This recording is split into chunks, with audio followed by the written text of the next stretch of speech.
चलिए देखते हैं आज का टॉपिक बोर का परमाणु मॉडल। परमाणु संरचना के अंतर्गत एक इम्पॉर्टेंट टॉपिक भी है जिसके बारे में आपने 9th क्लास में पढ़ा भी है। तो रदरफोर्ड के परमाणु मॉडल की कमियों को दूर करने के लिए स्पेन के वैज्ञानिक नील्स बोर ने 1913 में मैक्स प्लांक के क्वांटम सिद्धांत का उपयोग करते हुए एक सिद्धांत प्रस्तुत किया जिसके प्रमुख अभिगृहित निम्न हैं। तो मैक्स प्लांक का क्वांटम सिद्धांत अगर आप नहीं पढ़े होंगे तो आगे पढ़ेंगे या फिर आपके सिलेबस में शायद अभी मुझे रिमाइंड नहीं हो पा रहा है। अगर होगा तो बिल्कुल बताऊंगा, अगर नहीं होगा तो भी अगर आप चाहेंगे तो इसको बता सकते हैं। तो सबसे पहले परमाणु में इलेक्ट्रॉन नाभिक के चारों ओर वित्तीय कक्षाओं में घूमते रहते हैं, है ना। पहले इनका जो अभिगृहित क्या था, ये क्या मानते थे कि परमाणु में जो इलेक्ट्रॉन है वो नाभिक के चारों ओर वित्तीय कक्षा, ये नाभिक मान लेते हैं, तो इसके चारों ओर वित्तीय कक्षाओं में क्या होते हैं, इलेक्ट्रॉन घूमते रहते थे और घूमते रहते हैं। और नाभिक के चारों ओर उनके अनेक वृत्तीय कक्षाएं संभव है। नाभिक के चारों ओर बहुत सारे वृत्तीय कक्षाएं संभव हैं, ठीक है। परमाणु स्थायी होता है क्योंकि आकर्षण का स्थिर वैद्युत बल जो नाभिक और इलेक्ट्रॉन के मध्य होता है और गतिमान इलेक्ट्रॉन का अभिकेंद्र बल एक दूसरे को संतुलित रखते हैं। मतलब क्या होता है कि जैसे ये कोई नाभिक है ना, ये बीच वाला, तो अब केंद्र बल और अभिकेंद्र बल, मतलब केंद्र की ओर लगने वाला बल और केंद्र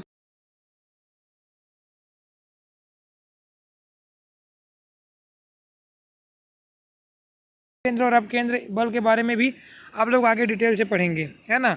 तो अपकेंद्र और अभिकेंद्र, केंद्र की ओर लगने वाला बल और केंद्र से दूर की ओर, अपकेंद्र मतलब दूर की ओर लगने वाला जो बल है, ये दोनों जो बल हैं आपस में क्या होते हैं, बराबर होते हैं, दोनों का मान बराबर होता है। इसलिए जो इलेक्ट्रॉन है वो चारों ओर घूमते रहता है, वो नाभिक में नहीं गिरता, है ना। नहीं तो क्या होता है, धीरे धीरे घूमते घूमते उसकी ऊर्जा कम होती जाती है, इलेक्ट्रॉन घूमते रहता और उसकी ऊर्जा कम होती जाती और एक ऐसी स्थिति आ जाती है कि इलेक्ट्रॉन की सारी ऊर्जा समाप्त हो जाती और इलेक्ट्रॉन उस नाभिक में गिर जाता। जबकि इन दोनों जो बलों का मान समान होने के कारण नाभिक के चारों इलेक्ट्रॉन क्या करता है, गति करते रहता है, वह नाभिक में नहीं गिरता। इलेक्ट्रॉन केवल उन्हीं कक्षाओं में घूमते हैं जहाँ उनका कोणीय संवेग, है ना, h/2π या इसका कोई सरल गुणक होता है। ऐसी कक्षाएं निश्चित होती हैं, इन्हें अनुमेय कक्षाएं कहते हैं या स्थायी कक्षा कहते हैं। इन कक्षाओं में घूमते हुए इलेक्ट्रॉनों की ऊर्जा का ह्रास नहीं होता। इस आधार पर पहली कक्षा में कोणीय संवेग h/2π, दूसरी कक्षा में 2, है ना, बाहर 2 लगा देंगे, 2h/2π, और तीसरी कक्षा में 3h/2π, चौथी कक्षा है ना, तो 4h/2π, और अगर nवीं कक्षा है तो n/2π होगा।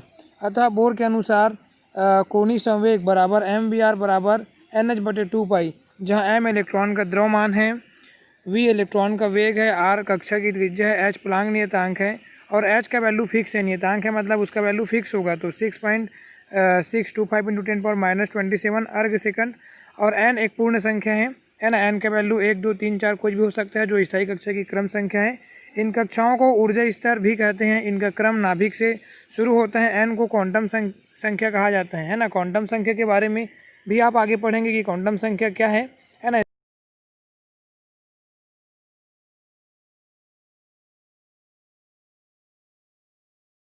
कक्षा से दूसरी स्थायी कक्षा में जाने पर ही ऊर्जा का उत्सर्जन या अवशोषण करता है।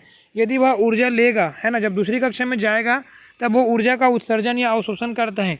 यदि वह ऊर्जा लेता है तो उसके पास ऊर्जा अधिक हो जाती है, तो वो उच्च ऊर्जा स्तर में जाएगा। जैसे वो मान के चलो प्रथम कक्षा में है ना, जैसे यहाँ पर है, अगर वो यहाँ पर है तो यहाँ से जब ऊर्जा लेने के बाद यहाँ चला जाएगा, और जब ऊर्जा खोएगा तो अगर वो यहाँ पर है तो यहाँ से यहाँ जाएगा। मतलब यदि वो ऊर्जा ग्रहण करता है तो उच्च ऊर्जा स्तर में जाता है, ये उच्च ऊर्जा स्तर हो गई, और ये निम्न ऊर्जा स्तर।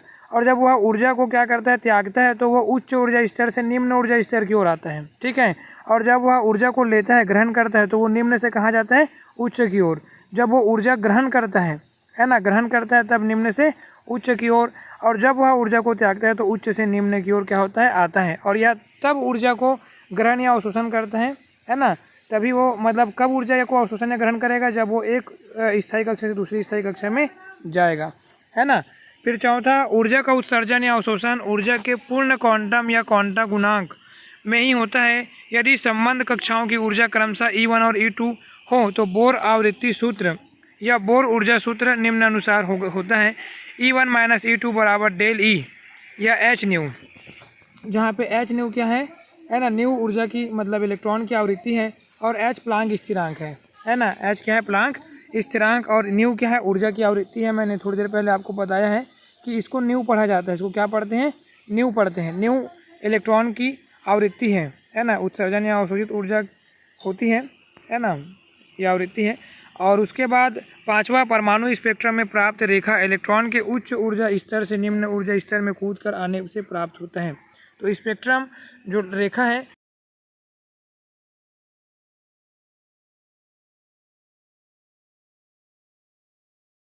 बोर के परमाणु के पक्ष में है ना, ये वाला जो एरिया आप देख पा रहे हैं,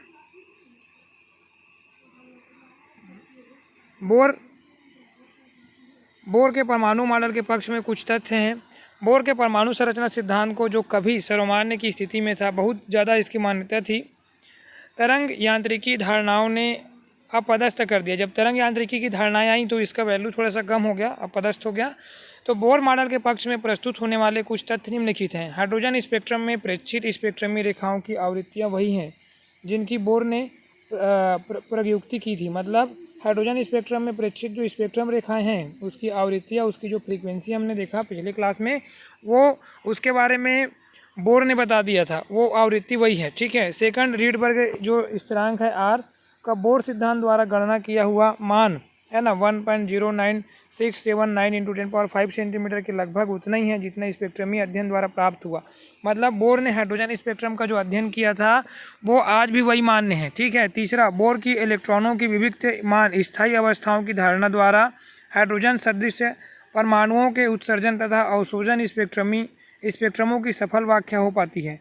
उसके बाद सीमाएं, तो परमाणु मॉडल के बोर सिद्धांत की प्रतिष्ठा काफ़ी दीर्घकाल तक बनी रही, किंतु इसके द्वारा कुछ असंगतियों की व्याख्या नहीं की जा सकी। जैसे यह सही है कि बोर सिद्धांत की सहायता से हाइड्रोजन जैसे सरल परमाणु के स्पेक्ट्रम की व्याख्या तो की जाती है, किंतु उसके द्वारा ऐसे परमाणुओं की स्पेक्ट्रमी रेखाओं की व्याख्या नहीं हो पाती जिनमें अनेक इलेक्ट्रॉन होते हैं। जहाँ तक कि हाइड्रोजन में सूक्ष्म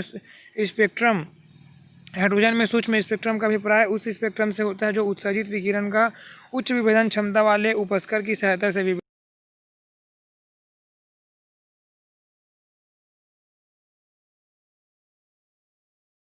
हाइड्रोजन के जैसे सरल परमाणु के स्पेक्ट्रम की तो व्याख्या कर ली कि इसमें रेखीय स्पेक्ट्रम होते हैं, कौन कौन से क्षेत्र होते हैं, सब पता कर लिया। लेकिन ऐसे जो परमाणु हैं जिनमें इलेक्ट्रॉनों की संख्या ज़्यादा है या हाइड्रोजन के ही सूक्ष्म स्पेक्ट्रमों की व्याख्या करने में बोर असफल रहे। उसके बाद विकिरणों के परमाणुीय स्रोत को, है ना, यहाँ पे विकिरणों के परमाणुीय स्रोत को चुंबकीय क्षेत्र में रखने पर उत्सर्जन स्पेक्ट्रम की एकल रेखा परस्पर सटी हुई अनेक रेखाओं में विभक्त हो जाती है, जिसे जीवन प्रभाव कहते हैं।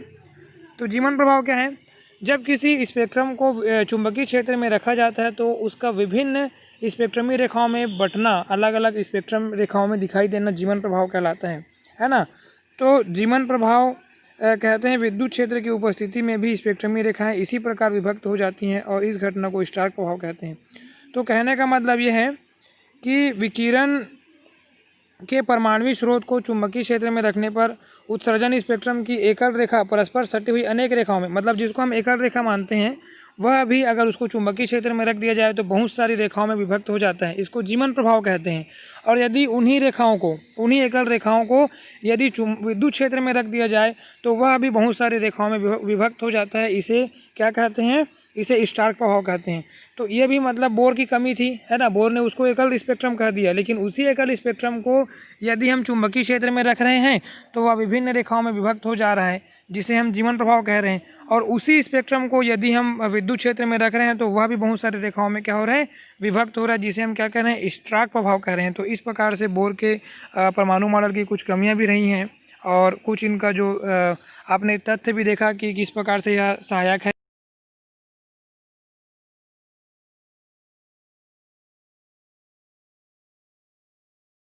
का जो अध्ययन है वो काफ़ी यूजफुल भी है। और ये तो होता ही है, आज भी कुछ वैज्ञानिक रिसर्च करते जा रहे हैं, उनमें भी कमी निकलते जा रही है, फिर आगे रिसर्च होते जा रहे हैं। रदरफोर्ड की कमियों को बोर ने दूर किया, बोर की कमियों को तरंग यांत्रिकी सिद्धांत ने दूर किया। तो इस प्रकार से वैज्ञानिकों के जो भी वो प्रैक्टिकल करते हैं, जो भी वो सिद्धांत देते हैं, उस सिद्धांत पे आगे स्टडी होती है और उस कमियों को देखकर दूर करके एक नया सिद्धांत प्रतिपादित करते हैं। तो ये तो खैर क्रम की बात है, तो आप लोग इसको थोड़ा जो है स्टडी आप लोग इसको कीजिए, आगे फिर देखते हैं। Thank you.